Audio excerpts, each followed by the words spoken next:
Early this afternoon, we learned that 4 Hartford police officers tested positive for the coronavirus after traveling to Spain.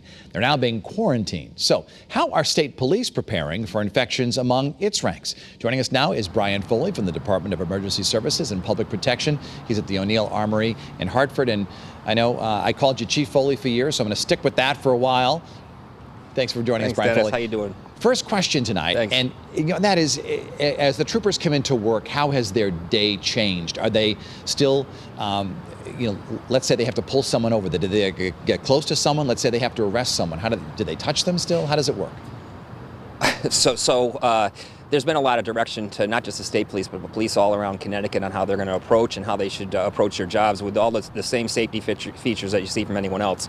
What's changing is a lot of the services that police departments and the Connecticut State Police are offering at the troop level and at the headquarters level and the local police departments, to include fingerprints. But you're also seeing, when the dispatchers are fielding calls, a lot of questions to kind of weed through what kind of situation it is and what kind of dangers that the police officer faces going to a call. And inherently it's a dangerous job to begin with, so just throw this COVID-19 on top of the dangers they already face, and certainly the cops and the state police around Connecticut are well prepared to do so. Which organizations and groups are you working with to make sure the public is protected?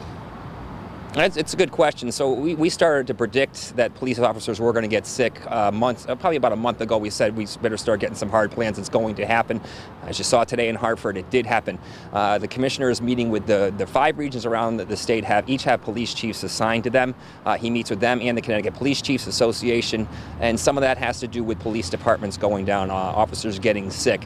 It relates to communications. Also, we want to make sure our police officers, our firemen, and our EMS people are well protected with the PPEs and the breathing apparatus.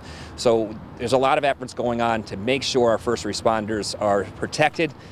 We are ensuring that the state of Connecticut stays safe and public safety remains strong. That's our priority, and that's going to happen. We don't really have anything to compare this to historically, except 100 years ago, the flu outbreak. But if you look back at like blizzards when the state shuts down, do you anticipate at all that there might be a decline in crime or perhaps an uptick in crime?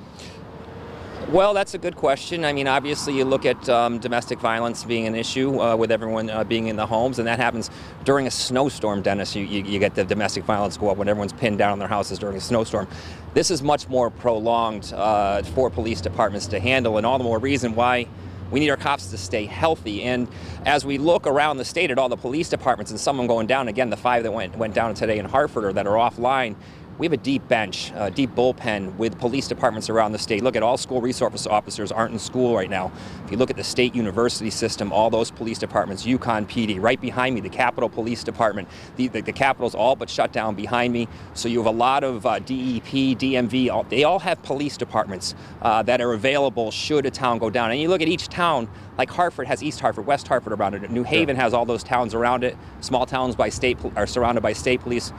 We're certainly planned and ready to cover any town should something happen in a town. Brian Foley, always good to see you, Chief. Thank you so much for your time tonight.